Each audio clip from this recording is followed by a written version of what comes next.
Hey, good evening, everyone. Surprise, I'm up here, like in the podcast studio, not downstairs in the other room, right? This is, here's what's weird. I think this is the first time that I've had to do coffee talk from up here. So let's see if we can make this work tonight. Anyway, good evening, everyone, and thank you so much for joining me for another late night coffee talk. I have some coffee. At least it's a bit of a larger mug. There we go. And we're gonna give this a whirl up here. Anyway, excuse me. As I was saying, thank you so much for joining me for yet another late night coffee talk. We got a lot to talk about tonight. Had some interesting questions come in, but not as many as I would like via email. So here's your opportunity via email or via chat. So let me get all the business out of the way. If you haven't noticed yet, this is Late Night Coffee Talk. I'm Daniel Miller, president of the Texas Nationalist Movement. And this is that time during the week where I take a break from working on Texas independence. Fire up the camera and the microphone, and we have a conversation. You guys jump in chat, comments, wherever it is. You talk amongst yourselves, but you have an opportunity to ask me questions, right? And they can cover the gamut. It could be about Texit. It can be about the TNM. It can be, honestly, political, cultural, economic, any of those things. You can ask me about current events, what our take is on it. You can ask me personal stuff. I got a personal question last week. I was shocked. It's rare. Anyway, so you might be asking, if you're a first timer, how in the world you do that? Well, first and foremost, if you're watching this on YouTube, be sure to like and subscribe and hit that notification bell, and drop your questions in the chat. Additionally, super chats are active, as are YouTube channel memberships, and we always appreciate those. If you don't want to do it that way, you can always hit this QR code up here in the corner, and just that way Google doesn't get a 30% cut, right? You're going to go straight to the work that we're doing here. If you're watching on Facebook, you got to be on the video to watch it, right? And just drop your question in the chat there, the comments, whatever they call it over there now. But also, while you're there, be sure to like and share, right? That's kind of a big deal. You should be doing that on every platform anyway. If you are watching this on X, be sure to drop your question in the chat, and of course give it a like and a reshare and all that other kind of stuff that they do. I'm still stymied. They've rebranded it, right? And I can't deal with that. And of course, we're glad now for the last couple of months we've had Rumble is active, right? So if you're watching over there, you can drop your questions in the chat. And as always, if you'd like to send your question in via email, you can drop them to the email address that will be showing up at the bottom of your screen here momentarily, which is easy. It's coffeetalk@thetnm.org, and you'll see it. It'll be right down there on the bottom of the screen. Like, I can't even reach down here to point. There it is. It's there. It's coming. See it? It's on the crawler or ticker, whatever they call it. Anyway, look, a lot has obviously happened in the last week. This is going to be, should be a fun coffee talk. I imagine you guys have a lot on your minds, and it's so wild because weekend and we're getting to that part of the year, kind of the election cycle, where things just start happening at a very rapid pace. A rapid pace. Yesterday, I interviewed State Representative Steve Toth for the Texas News podcast, actually right here. And that's being edited. Matter of fact, one of the reasons that we're up here in the studio right now is we're testing some things out because we're having some production issues. Sometimes you got to cobble things together with the tools that you have. And, so tonight is actually a bit of a test to see if maybe we have fixed some of that problem. But as I was saying, not to digress, That interview with Steve, if many of you may have heard, he is not running for re-election in the Texas House. He is actually running against Dan Crenshaw for Congress. And Steve, I'm going to tell you, it was a very compelling interview. I'm looking forward to you guys seeing it. But I've known Steve pretty much since the time that he got in the Texas House. I mean, it was like no time after that he got in the Texas House that we met. And I've known Steve for years now. And to say that Steve is I'm not going to say just angry or frustrated about what's going on in the Texas House. He's just got some really choice words. I don't know how to tell you this without spoiling it, so I'm not going to spoil it. I'm going to let Steve speak for himself. But I want to just say right now how much I appreciate Steve doing the interview with us. You guys know, you might have seen, he just got off of an interview. They just dropped an interview that he did with Tucker Carlson, and it was dynamite, right? So we covered some of the same things we covered in the Tucker interview, but we talked a lot about his time in the Texas House, what the dysfunction is, what it's going to take to address that dysfunction. And, he left some choice words. It was I will tell you this. I'm not even going to, this is not a spoiler, but I will tell you this, because he used this catchphrase, and I'm going to be honest with you, I'm kicking myself that I didn't come up with it. But let's see, how did he put it? He said, you can be, a contender or a pretender. That's how he couched it. And we were talking about that in the context of a lot of the challengers that are running for office right now, right? You got a lot of incumbents being challenged. It's going to be another cycle, much like the one before, but there's some problems with this cycle that we can talk about. But I asked him for what his advice would be, because his victory when he first went to Texas House was about as long shot as you could possibly imagine. And he said, for candidates, and the reason I'm saying this is I think it applies broadly, not just to candidates, but I think to all of us. It's like, are you going to be a contender or a pretender? Because if you're going to be a pretender, then, this is just your campaign or your work in the TNM or whatever it is. It's just a vanity project, right?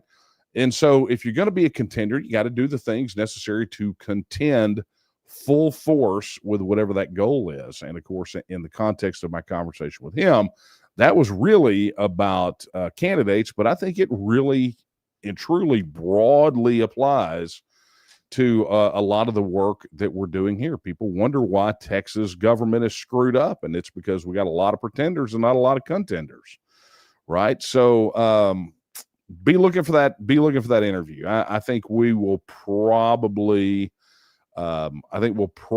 see that drop early next week. I don't want it to drop over the weekend and get buried, right? Plus, it's going to take a lot of post-production work to get it squared away. It's a nightmare. Anyway, by the way, if any of you have video production experience at a professional level, would like to help out, reach out to us, right? I can. It takes me about a half a day to a day that I know that some of you guys out there could probably knock out in about an hour or 30 minutes or whatever. So, looking for volunteers.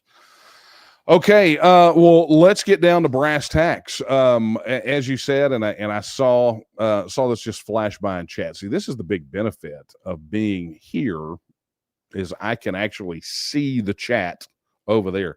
It down there where I do coffee talk normally is where I do my media hits, and the screen that I have to look at is literally about this big, and it's kind of far away. So, I don't get to see it, but over here I could see it. So roll on, commenters. But I saw just a moment ago that Secretary of State Jane Nelson, she just announced, sent a filing into the court that she is going to be challenging the Republican Party of Texas attempt to shut down the primaries, to go to closed primaries. And it's setting off a real interesting square off because I guess it was today, maybe late yesterday, that Attorney General Ken Paxton, even while running for Senate, still doing Attorney General things, he came in and basically jumped in on the side of the Republican Party of Texas. So I think we are going to see quite an interesting brouhaha happening. Look at that. I see questions. That makes me happy, but they're not going over into the right column. So we need to fix that. Yeah. And I just saw John Boggiano say that the best thing about Jane Nelson is that she's no longer in the Senate. And that's true. Here's our interesting Jane Nelson story before I start tackling some of these questions. So many of you, if you kept up with the big fight that we had over the Texas petition, one of the things that transpired was at the time, State Chairman Matt Rinaldi made a statement that he had that there had been some kind of guidance from the Secretary of State, and we blew a big hole in it because that guidance from the Secretary of State had been completely removed from the website by the time all the court proceedings happened. And so one of the things that we did was we sent an open records request to the Secretary of State's office, to Jane Nelson, and we requested a communication between the party and the Secretary of State's office in relation to our petition. And the Secretary of State's office was non-responsive. And so we sent notice to the Attorney General's Open Records Division, and what's interesting is they all ghosted us, like the Open Records Act doesn't exist. So it was something that I think was very evident to us that the fix was in at that point. Especially by the time we had all of the brouhaha with the courts doing the things that they did. So. I don't have a lot of time for Jane Nelson either, John. I'm glad she's out of the Senate, but I just have to ask myself, I don't really have to ask myself, but I just think it's notable, let's put it that way, that, when it comes to having a Secretary of State, it's always some sort of recess appointment by Greg Abbott, and it's always some turd of a politician or somebody that he owes a political favor to. And we wind up in a situation where we got a Secretary of State who really doesn't give a crap about things like, election integrity. I don't know if you guys, any of you that are in the political sphere, if you've ever ordered voter data from the Secretary of State's office, which we have as an organization, the list of the voter rolls, because we had to have that for verifying petition signatures. That data is hot garbage. I don't know. I will tell you this. I had little faith in election integrity before we got that last batch of data, and definitely afterwards. I don't know. I don't know what they do. I honestly don't know what the Secretary of State's office actually does in relation to elections, because maintaining accurate voter rolls does not appear to be one of those things. So we'll leave it at that. All right, let's get over here and start taking some questions. First off, let me send a big thank you to our good friend Ron Raffoon. He did the thing that he always does, which is he gifted 10 of you out there channel memberships to our YouTube channel right here. So if you don't know what that is, 10 of you are about to find out. But essentially, you get access to some exclusive content. We've got some video archives that are in the process of being prepared to go there, some historical stuff. The entire Texas blueprint, the video from the seminar that I gave both in Greenville and Lufkin, are there for YouTube channel members. And when we post new episodes of the podcast, channel members get them a day ahead of time.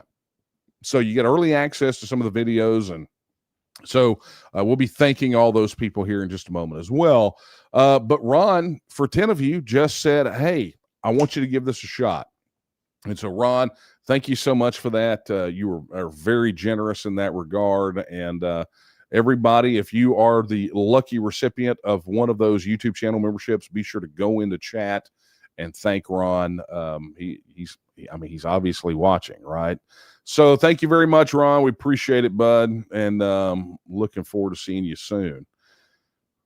You know, it's weird. I haven't been on the road in a while. And I'm getting ready to go back out on the road for a couple of appearances, whatever you want to call it. And I'm actually kind of jonesing for it. I'm looking forward to getting out there in the scrum, in the mix up, and seeing you guys. Okay, hey, another big thank you coming up for Mr. Chris Powell. Chris, this is what he says. He says Hebrews 12:1.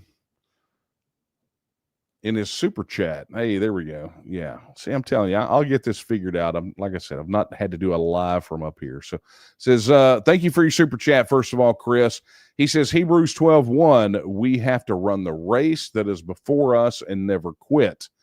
And it's a necessity that we remove anything from our lives that will slow us down and make us fall. Inch by inch, we win. We never lose ground. Wise words, sir. And thank you, Mr. Powell, for your super chat and obviously those wise words. All right, let's get over here to let's get to a question. This one came in. Somebody got in early, right? Somebody, and so Vicky, this one's for you. This one came in like yesterday. Right. So you want to talk about early bird getting in there, right? But this is what Vicky says. She says, someone told me we can separate Texas from the USA over violations to the treaty. Is this true? No, it's not true. And I'm going to tell you why. And I know that's going to shock some people. So before I do that, here's my preface and my prologue. Okay. I am not saying that Texas cannot leave the Union, because some people immediately will go there because of my answer no to that question. Okay.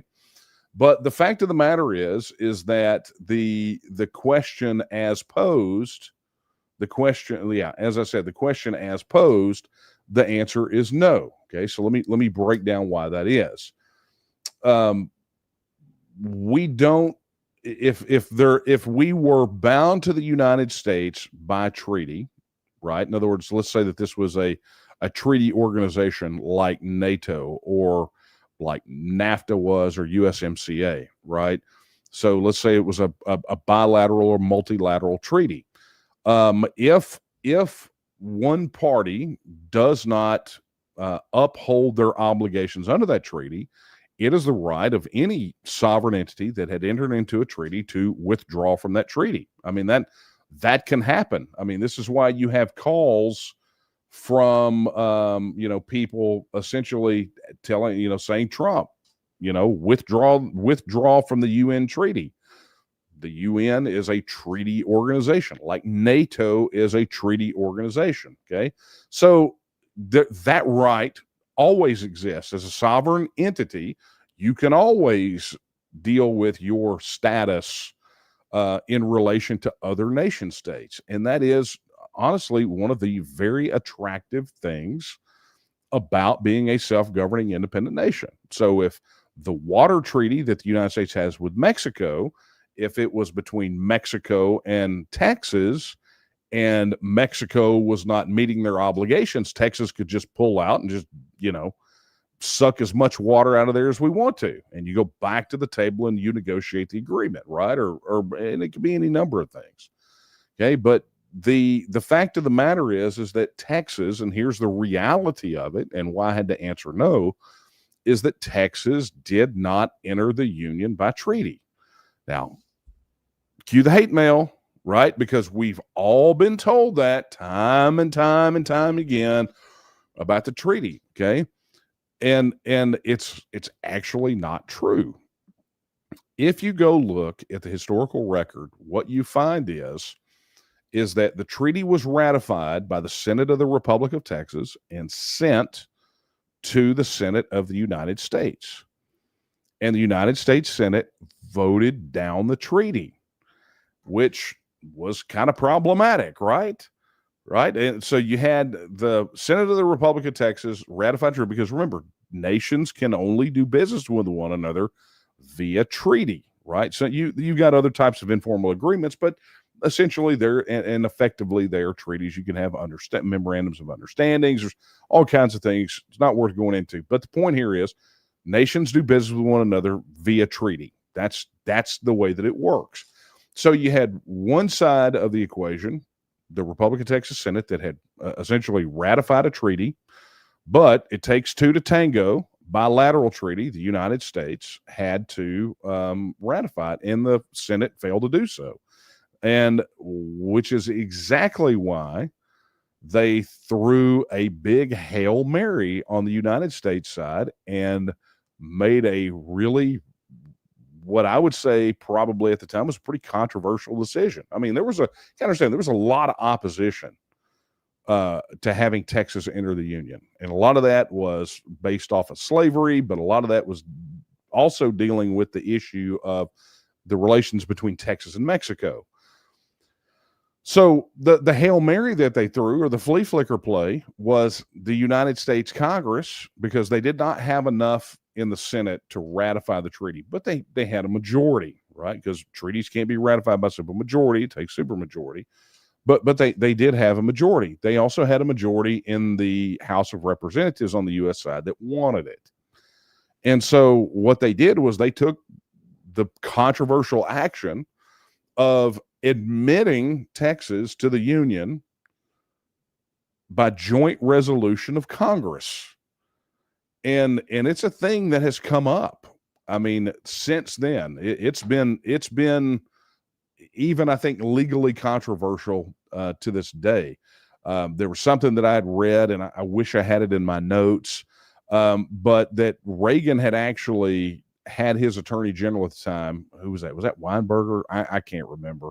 But Reagan has attorney general at the time actually dig into the situation about annexation by joint resolution, simply because of the issue related to Puerto Rico. And so there was a whole, the Department of Justice, the Attorney General dug into the issue, and basically the finding at that time was simple. It's like, look, you can, because we're federal and we can basically get by with murder, but if you open up this can of worms, all of a sudden now it opens up not just Texas, the issue of Texas, things like, if you start unpacking the whole annexation process and really start deep diving into it, you find irregularities there. You find irregularities in California. You find irregularities in Hawaii, Alaska, and obviously West Virginia, which is one we talk about a lot. And so basically, if you open up this can of worms on Puerto Rico, then you risk legally scuttling a bunch of states that are already in, bringing that entire process into question. So, the fact of the matter is that some people are going to say, well, if we weren't annexed by treaty, then it was illegal. And you might have a case for that, right? In the sense that nations do business with other nations, right? Sovereign entity to sovereign entity. And we entered the Union as a sovereign entity, but the deal was not done via treaty. And the Republic of Texas was an established government, a national government recognized internationally. And the challenge, though, is who would have standing to challenge that annexation by joint resolution. And the problem that we have with it here in Texas, as some people have found out since the 90s, is that it wasn't just the treaty on the Texas side that did it.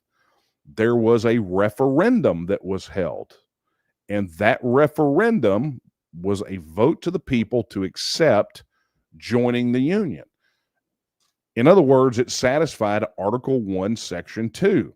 So what that effectively means is Texas nor its residents have standing to attack the annexation by joint resolution of Congress. If anyone were going to attack it, it would have to be someone outside of Texas, right? It would have to be someone outside of Texas that would have standing.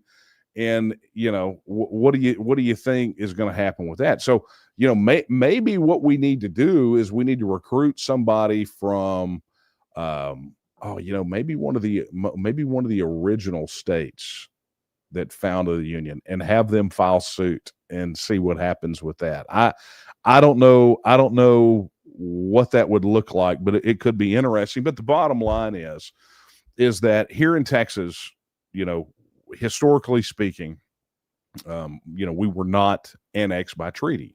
It's myth. There was one proffered, it was rejected, and consequently, Texas was annexed by, at least on the federal side, what was essentially, could be argued, an illegal move. So, but we have no standing to challenge it, because ultimately the question was put to the vote of the people of Texas, and the people of Texas said yes. And that actually plays out a good bit. You see that come up, that whole issue come up again when Sam Houston, when Texas was withdrawing from the Union, when it was seceding in 1861. His insistence was effectively that, okay, look, the convention cannot do this unilaterally. They can't. This has to be put to a vote of the people. And the paraphrase was, Texas joined the Union by a referendum, and therefore it must leave by a referendum. The people brought it in, and it's up to the people to take it out, which they did. They put the question to the people of Texas, and the people of Texas voted to withdraw from the Union. So, we have a historical track record of the people of Texas engaging in referendums to determine their status, in or out, independent nation, or part of this other thing. And so it's why, if you remember, you may not, but it's on video somewhere on our YouTube channel, when Dr. Quartrup, when we did the long interview with him, he said that Texas was essentially the kind of the blueprint. Texas, that whole Texas annexation and then its withdrawal in 1861, Texas has essentially been, whether people realize it or not, the historical blueprint for popular referendum on independence. And, that did my heart good. It's nice to hear that, right? So there it is, Vicky. I don't know. You can go back to your friends and share that with them. But the reality is the reality. It's the truth. And that's what I'm going to give you here, is the pure, old, unadulterated truth. So, if Texas had been annexed by treaty, it probably would have been easier for us, right? Maybe. I can't guarantee that. All right, let's go to our first question out of chat. Okay, here's what it says. When do you think Texit will happen? Because I don't think it will happen as much as I want it to happen, but border and everything is going great under Trump. Okay, that is, so let me answer the question, and then I'll deal with the commentary. When do I think Texit will happen? I think it will happen when the people are ready for it to happen. I want it to happen now too, but this is not the Daniel Miller Nationalist movement. It's not the, as your name, Trading for Science Nationalist movement. We can't make it happen. We can't will it into existence solely, right? So I just answered a question about popular referendum, right? The will of the people to make it happen. And when the people make the decision that it's going to happen, there's not a thing that's going to stop it. So our role is to continue to move Texas toward independence.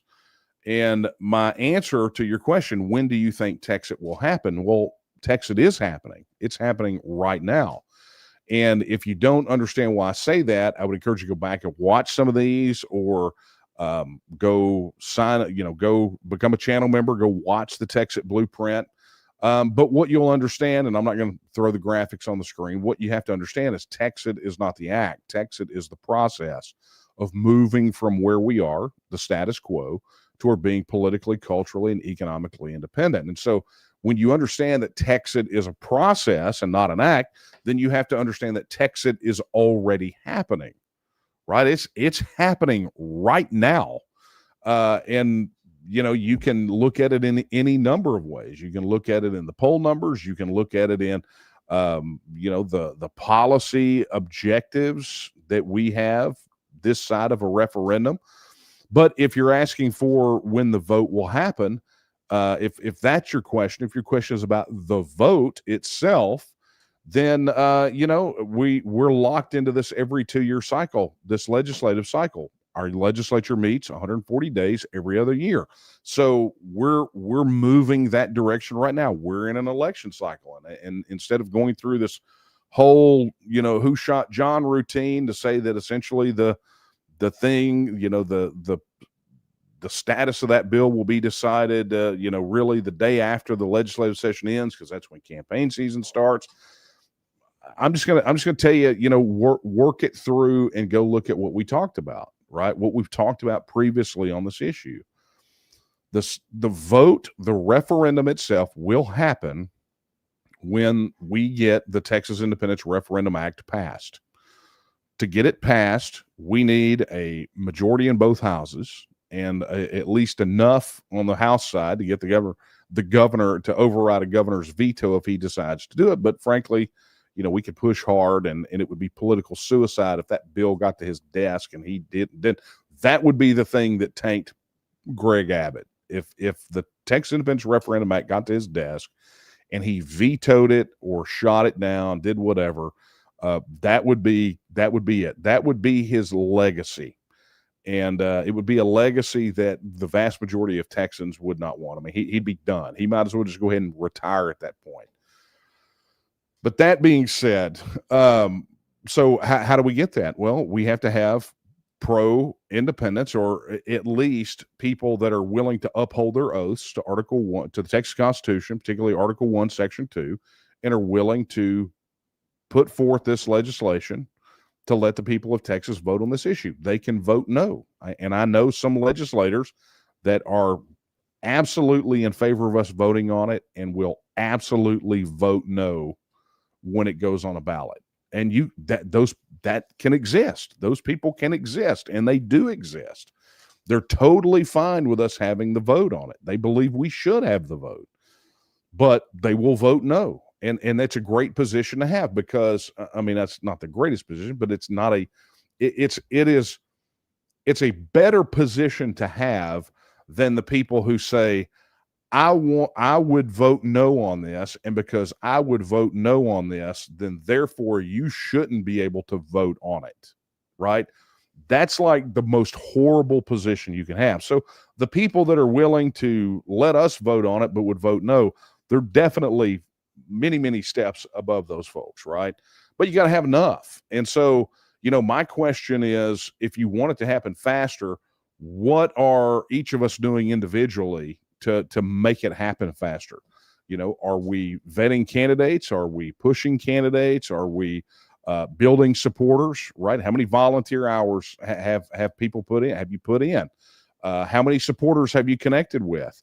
How many supporters have you connected with the TNM so that we can build the army to get out there and push forward this issue? Because it's going to take a massive ground game, not just to get the referendum, but to win the referendum, right? So there's a lot encapsulated here. But I want to unpack the last part, which is, you said the border and everything are going great under Trump. And I would see your border issue with let me just match you piece for piece here, okay? The border crossings are probably down. I talked to a legislator the other day who flat told me, don't believe the numbers, okay? But they're probably down. However, we are not seeing significant numbers of criminal illegal aliens being sent away. In fact, what we're seeing is Trump being stumped time and time again, and his policies being stumped by a federal judiciary that wants no part of it, and a weak-willed Congress that will not codify into legislation what he wants. So everything that Trump is doing right now, like it or lump it, can be undone with a stroke of a pen by his successor. It's the way it works. It's why, why this executive order nonsense is total nonsense, because ultimately the changes are not lasting. A matter of fact, tail end of the interview that I did with Steve Toth that I talked about earlier, we talked about that very thing, that Congress is weak-willed and will not codify any of these changes in any meaningful way. And the federal judiciary is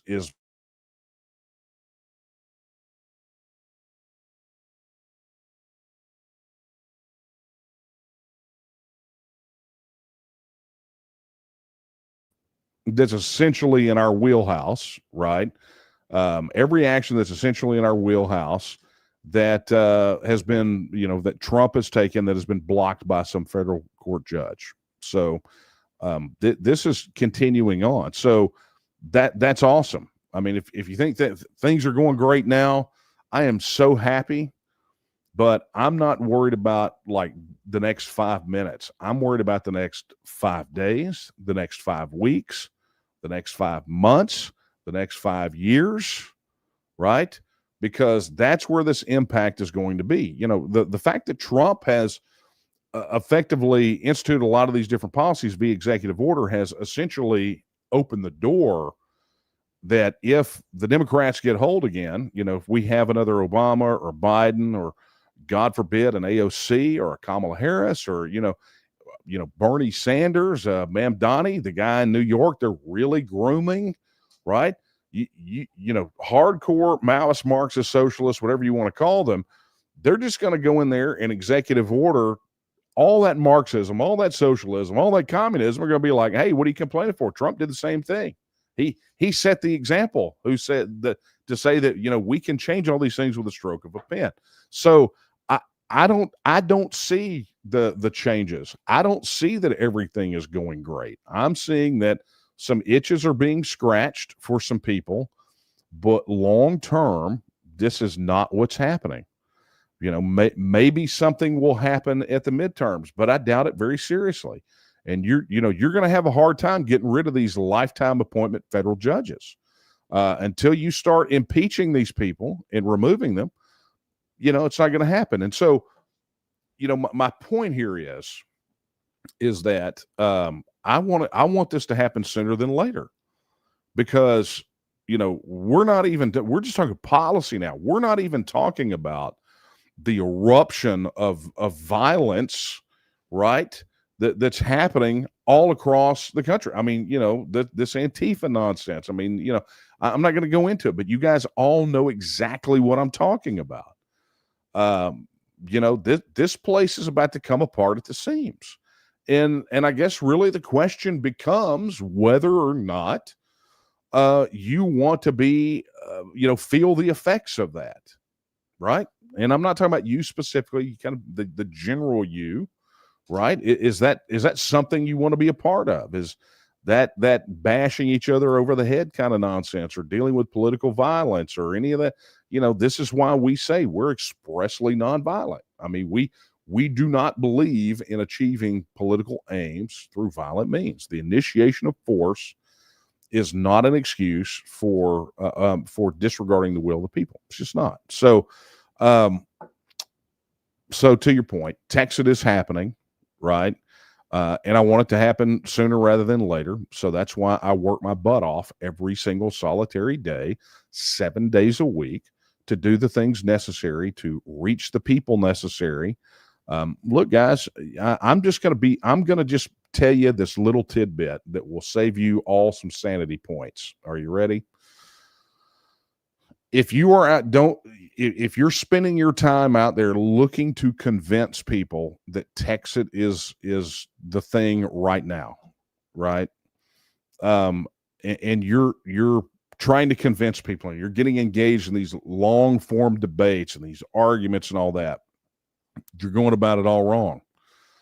You have to understand, we know through polling that there are people right now that are in support of Texas becoming a self-governing independent nation. They don't give a crap what's happening.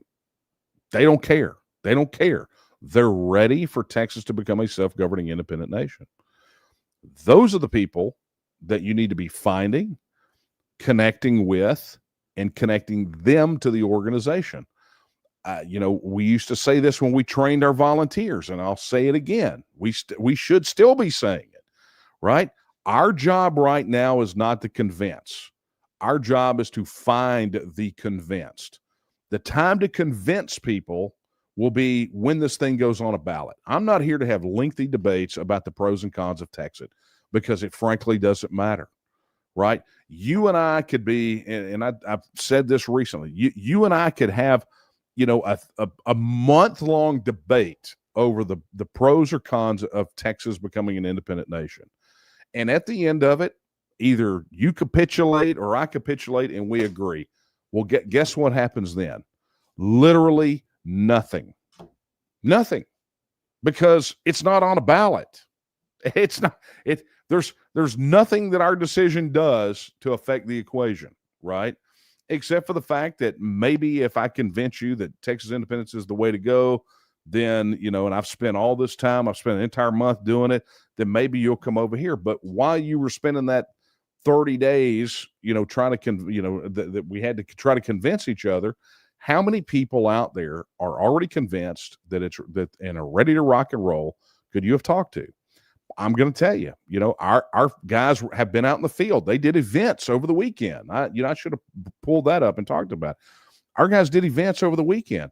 They went to one festival in Bullard, spent, I think, what was the deal? 5 hours at a festival in a small town, picked up 50 brand new supporters. They connected with 50 new people that said, I want Texas to become a self-governing independent nation right now. They didn't have to be convinced. They had to wait. We didn't have to get into a long drawn out battle on X or via email or in a screaming match at a restaurant. They're ready to rock and roll now. Well, that's pretty awesome. So look at it from that. Don't be looking to convince people right now. Go out and look for the convinced. And I'm going to tell you, there are a lot of people out there that are kind of like where I'm at on this. They understand that, things may seem kind of okay right now, but it ain't going to last, right? Anyway, thank you for your question. Okay, let's get over here to the email. Let's see what we got. Yeah, you guys sent some good ones.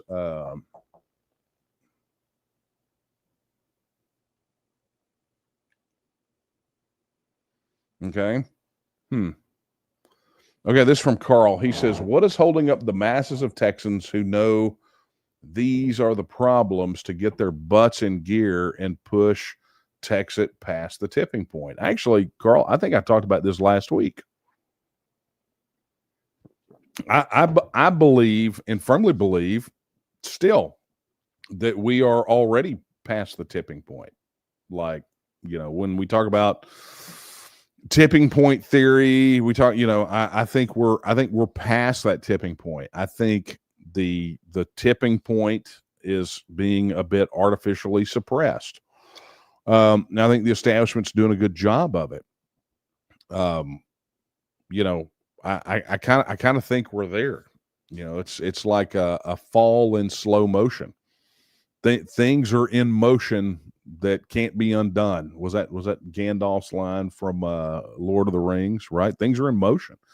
When I say and said a moment ago and have said that Texas is a process and it's happening right now, some people think, well, what does that mean? Or, are we going to be independent in 5 minutes or whatever? No, it's not what that means. It just means that we're moving that direction. It's happening.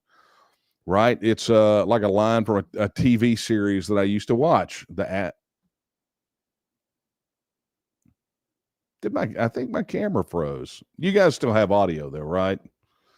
Yeah. See, this is why we tested this stuff out, because I think, yeah, strange. I don't know if you guys can hear me still or not. Maybe I'll get a message somewhere from someone who will tell me such things. Let's find out. Hang on. We will do it this way.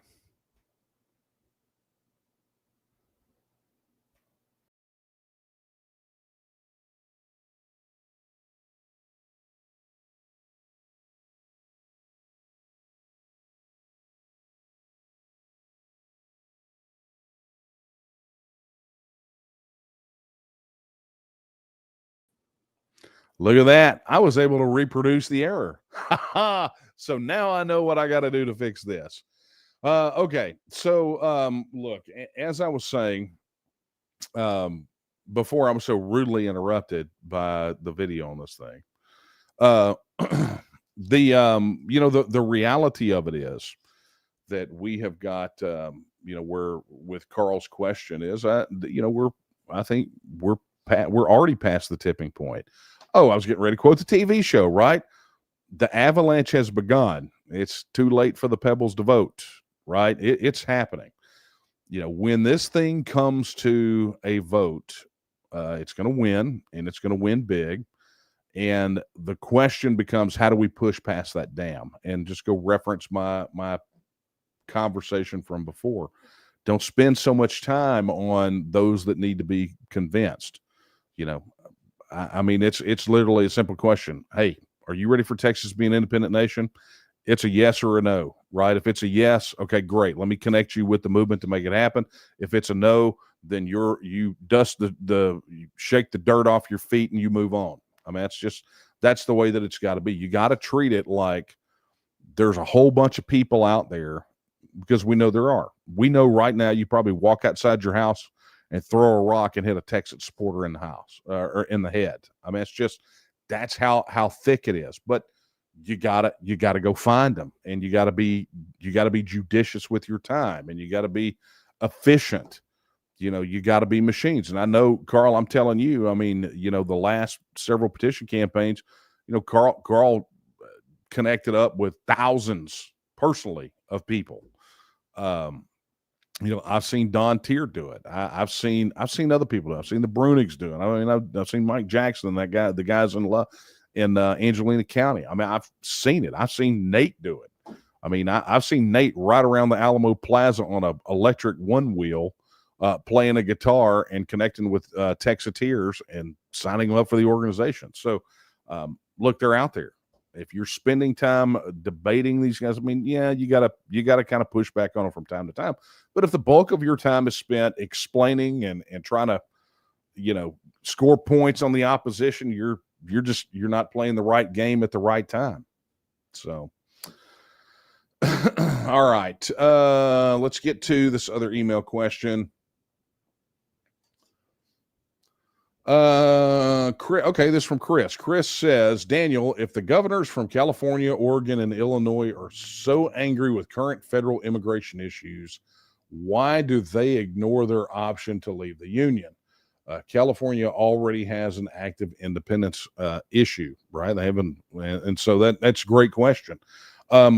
Who's to say that they're not? I'll tell you probably what's going through their minds right now, and I have to be careful what I say here because I know some things that, I know some things that I cannot disclose, but so I have to be real careful not to step in this. But let me see if I can answer your question this way. They are well aware of their options, but understand that with the exception of California, Oregon and Illinois are not in the frame of mind that they would want to be an independent nation. They're just not there. At least the governments there are not. California, they're cool. A little from column A, a little from column B. They don't care. But what you're actually seeing here, particularly with this violence against ICE, and the responses. You've got Antifa ramping up against ICE. Well, look, for those of you that know anything about the TNM, you are going to know, you're going to have heard the name Gene Sharp before. Gene Sharp, big nonviolent guy, right?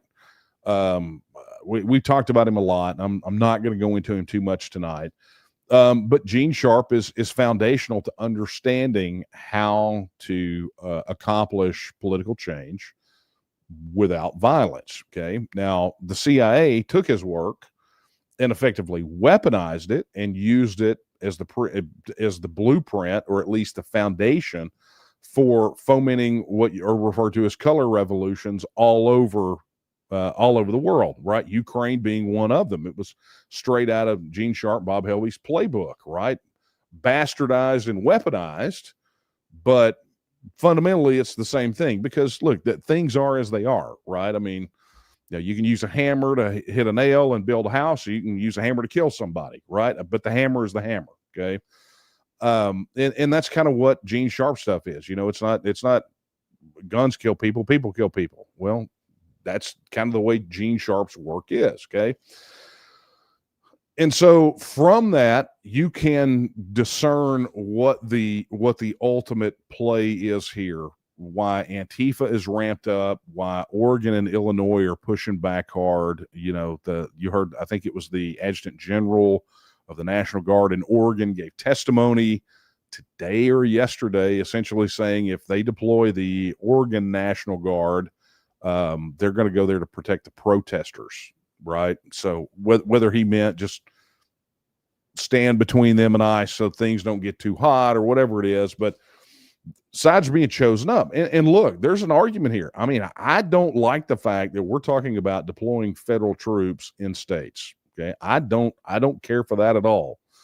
However, that being said, the leftist, Antifa, and those people, they are, and the governments in those states, they are forcing the situation. And that gets to really what I believe that they're doing here, because it's a playbook, right? But Antifa's using violence, whereas Gene Sharp, Bob Helby stress nonviolence, but Antifa's using violence. And essentially what they are trying to do is they are trying to provoke a very hard and harsh reaction from the federal government for the purpose of building sympathy. Okay. So any of you that have heard me sat through the text at Blueprint, or have heard me give any trainings, or I've done some online seminars about this, and I talk about the strategy related to the pillars of power. Okay, we're versed in it. The left is definitely versed in it. They get trained on this in their training manuals. But essentially, what you do is you identify the pillars of power, these columns, these pillars that hold up a regime. And what they do is then they go to erode those pillars, either to pull the pillar to your side or to push the pillar out from under the regime. Okay, I'm simplifying this because we don't have all the time in the world. But ultimately, what they're trying to do is provoke a strong reaction. They want Donald Trump to send the National Guard in. They want the military in there. They want this thing to be as absolutely bad as possible, because then they claim victimhood.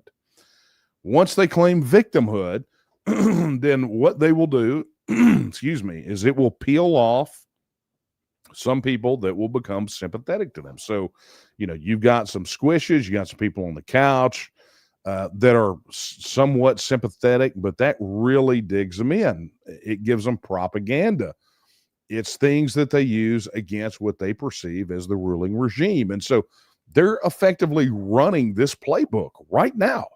They want this reaction. Why do you think the fake priest was out there, deliberately trying to get shot in the face with a pepper ball, right? This guy has essentially made an activism career out of doing that very thing. He goes and dresses a religious figure, and he goes and provokes. Something happens, they get a shot of it, they propagandize it. So, they're I think, Chris, to your point, they're not ignoring their option to leave the union. That's not their ultimate goal. They want to be back at the levers of power in Washington, D.C. So expect all this stuff to ramp up before the midterms. I mean, expect it all to ramp up. They are doing everything they can to create situations that they can utilize to mobilize significant numbers of people against what Trump is doing, in the hopes that it will swing the midterms and they'll get the levers of power back. Right? That's really what they're after. Now, look, there's a million different ways that scenario could go pear-shaped. Right? I mean, it could get bad. I mean, what happens all of a sudden when the Illinois governor decides that they're not going to let ICE roll out of there with illegal aliens to deport them? What happens? What happens if he calls up the National Guard? All of a sudden now, you got a moment, you got a standoff between state forces and federal forces that you haven't seen since the days of desegregation. What will happen? We know that George Wallace, he blinked, he backed down when the National Guard was called to force integration of the schools. Well, now, I mean, is that where we're going to be? Do you think the state will blink? Particularly when you have this wild card of Antifa out there that is absolutely willing to utilize violence for political ends, which we condemn in the strongest possible terms. So there you go, Chris. There is my take on that. All right, let's see what we got over here real quick. I know I'm running short on time, guys. My apologies. Okay, this is from Texas Confederate. He says, what do you think about Brandon Herrera running up against Tony Gonzalez? I'm just it's federal. It's kind of like I had to tell Steve. Yeah, I'm happy for him, right? We definitely need to see some people up there shaking some things up. But that's not what we've seen, and we know that it can't be fixed. So, I don't know what their intention is to do up there. I just don't. I would rather see good people running for offices right here in Texas. We need help right here in our own backyard. You're not going to fix Washington, D.C., but you got a chance to fix something here in Texas. So why these guys all want to go run for U.S. Congress, just I can't make it make sense. It's like, hey, my house is on fire. What do you want to do? I want to go 1,000 miles away and try to shoot some water at my house. What's wrong with your own backyard? So anyway, hey, thanks for that question.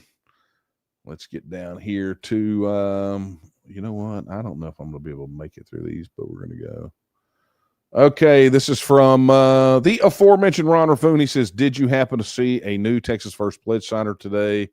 Jen was very happy to get it submitted. I have not, but I will probably be reviewing that later tonight. But I think it's either, I don't know, is it posted? I haven't seen. So I'll look at that. But it sounds like there's a campaign announcement coming. Just saying. That's my vibe. Okay, let's get down here. What is this one? Cody says, what do you think about these riots against ICE, and how do you think this is affecting the relationship between the states and the feds? Look, I hit this up, when I was talking a while ago, and I'll just say this, Cody. This place is coming apart at the seams, right? I want you to think about this, okay?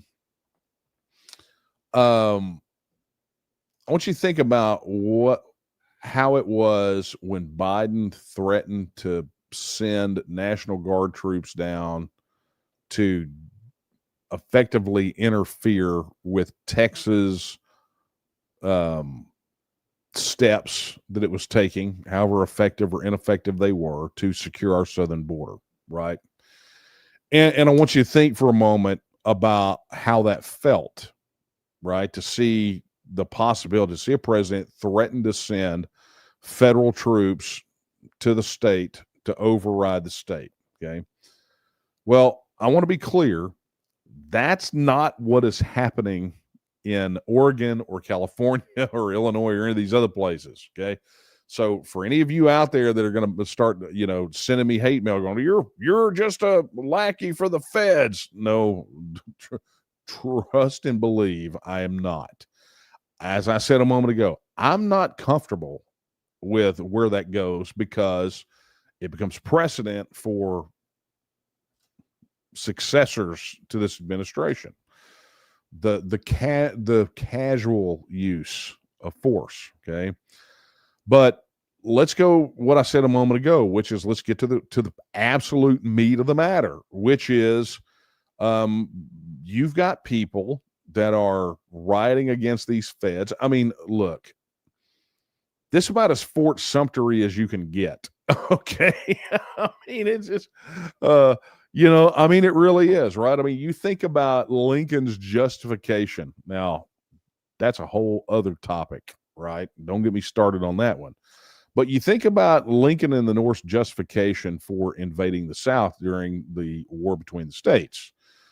And, you hear it, you all heard it in the history books, right? With no nuance, just kind of brute forced it to you. Well, the Confederates fired on Fort Sumter, right? I mean, you were all heard that. They were trying to program you to believe that was it. And had it not been for that, then everything would have been cool and copacetic, and it might have been. But I want you to just break it down. What do you have here? You have people in a state firing at a federal installation. Now, all those people that are complaining about Trump's reaction are also people who worship at the feet of Abraham Lincoln and say that he could do absolutely no wrong. And so you have to think it only works if they emulate Lincoln toward people like us, right? But they're on the receiving end of it. Look, the irony doesn't escape me. I think about this probably more times during the day than I should, and I chuckle about it because the irony is all of these people are, they go worship at the Temple of Lincoln in Washington, D.C. And if you wonder why I call it that, it's literally the Lincoln Memorial. It's referred to as a temple, okay? But they go worship at the feet of Abraham Lincoln, the man who could do no wrong. I mean, this guy, according to them, let me just paraphrase it, he crapped gold bars and shot diamonds out of his eyes. I mean, that's just what he did, right? In their minds.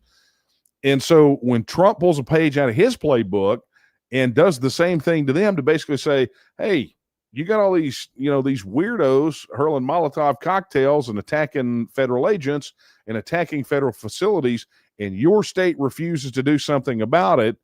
So, you know what? I'm going to grow me a beard and get me a little top hat, and I'm going to send in some troops, and we're going to clean up this mess because you refuse to enforce the law. And in fact, proven you're siding with the lawlessness. I mean, the irony, right?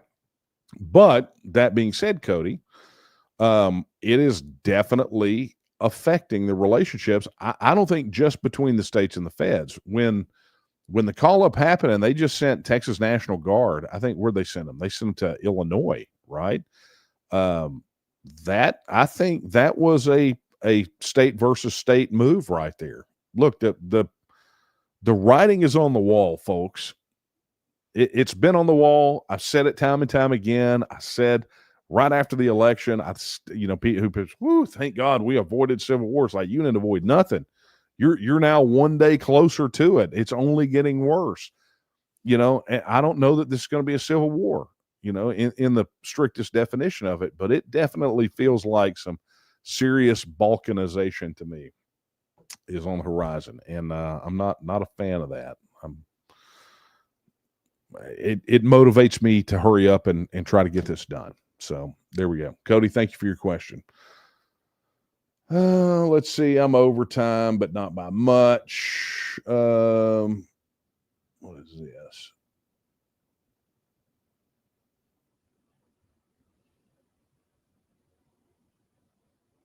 Okay. I'm not sure what this means, but we will give it a whirl anyway. This is from Alec. Hey, Alec, thanks for your super chat, man. How are things going? Hadn't seen you in a while, young man. President Miller, can I get a shout of victory to Texas? P.S. It's funny how Texans are enforcing the law up north. Ha ha ha. Yeah, I literally was just talking about that, and I didn't see this ahead of time. Yeah, yeah. Hey, man, seriously, victory to Texas. Look, I'm ready to win. I'm ready for Texas to be a self-governing independent nation. I absolutely am, and I'm going to tell you, I feel so much closer to the finality of it today than I did yesterday. Very interesting stuff. But Alec, thank you for your super chat, buddy. I made it a oh, hang on. Here we go. This is from Debbie. Yeah, you guys are all iced out, right? So Debbie snuck in. I do believe this is going to be our final question tonight. Yeah, because I'm over time, but I got my test done, so it's all cool. All right, Debbie says, how long until there are big ICE riots in Dallas or Houston? It's a great question. I will tell you that protesters doing wacky stuff like they do, and like we saw the riots in Minneapolis during the Summer of Love. This crap that you're seeing in Portland, and some of these, like the stuff you saw in LA. They really try to jump that stuff off here, and it never really takes. They do stuff like crazy stuff. They have protests in Austin all the time, but it's weird. They have a tendency to not want to do those sorts of things at the scale that they do it elsewhere, right? So, will we see things of that size? Maybe not. I would tend to say here probably not, but in this climate, you can't really rule anything out. Seeing how so much of it is fomented and agitated and fake. They bust people in to do these things. So we got to stay vigilant, Debbie, and we got to stay on top of it. We got to know not just what's happening, but why it's happening and who's doing it, right? So, my friends, that I will say is going to be a wrap. Hey, I enjoyed doing it from up here. I got to troubleshoot my problem, which emerged, and now I think I know what to do to fix it. Maybe. But look, let me know if you would like me to do future coffee talks from here in the podcast studio. I mean, I kind of really like it down there in the other place. See, look at it. It froze up again. That is so weird. Okay. Absolute insanity. Well, all right, guys. Well, let me go ahead and do this, because apparently it's just my camera that's frozen, which means that you'll be able to see these things. A big thank you to our YouTube channel members. They are scrolling at the bottom of your screen. Are they? Yes. They are scrolling at the bottom of your screen right now. Somehow, some reason, I have something sitting on my screen, a comment that was pushed. There we go. All right, guys. So big thank you to our YouTube channel sponsors. And, of course, we don't have the 10 noobs or anybody else, but thank you to Ron Raffoon for your gift of 10 memberships, those folks. And hopefully you guys went into chat in YouTube and thanked him. But thank you guys. You guys make it all possible. You make it possible for us to do the thing that we do, which is get this information out to y'all and in a timely manner. Honestly, some of you guys are the only reason we're going to get this Steve Toth podcast done, because it was a mess because of what you're seeing here, frozen screens, right? So thank you guys so very much. Hey, a reminder, if you are not on TNM Social, head over there right now. That is the official network for people who believe in Texas becoming a self-governing independent nation. Head over to tnm.social today and get your account. If you are not signed up, you could go right to the App Store, the Apple App Store, Google Play Store, download the mobile app, sign up from there. You connect it to your other social media accounts. You have to remember to log in. But go over there today and head over to TNM Social, drop a post in the comments. because this is the way that we overcome big tech censorship. I mean, I just saw it again today, the email that went out to notify people about late night coffee talk, or the good report that we got about the Texanarized trainings. They're just not, they're not getting hit, right? They're not getting to you when we send them out. And so TNM Social is the way that we beat all that. So go over there, download the app, get connected on TNM Social today. Additionally, hey, something else that goes to help make our work possible are purchases from the Texian store. You can get your TNM branded merchandise, your logoed merchandise, lots of cool Texit gear, backpacks, shirts, hats, all that kind of cool stuff. And of course, the proceeds from that store go to support the work that we are doing here. And look, if you want to donate, right, you can hit that QR code. Just do a straight donation. Hit that QR code right up there at the top, or head over to tnm.me/donate. Additionally, if you believe in getting your news independently, head over to TexianPartisan.com, the official news site of the Texas Nationalist Movement. Lots of stuff over there. Be sure to get you an account over there as well, so you can leave comments on the articles. Always some comments that need to be made over there. Also, if I did not get to your question tonight, and it's, kind of one of the basic ones, man. I mean, there are no basic Texit questions, but one of the ones we get all the time, you can get an answer to that. Head over to texitnow.org. And you'll find the largest collection of frequently asked questions and answers that exists about Texas independence. And it answers everything from what's going to happen to my Social Security, what's going to happen to the military, even down to sports questions, right? So go over there and check it out, texitnow.org. And with that, friends, I would shift you back to me, but, it doesn't do any good because my screen is frozen. So what I will do is I will leave you with the words that I leave you with every time we're together. They're not my words. They're the words of Sam Houston when he said that Texas will again lift its head and stand among the nations. I believe that time is now. And the question is, will you stand with her? Good night, everyone.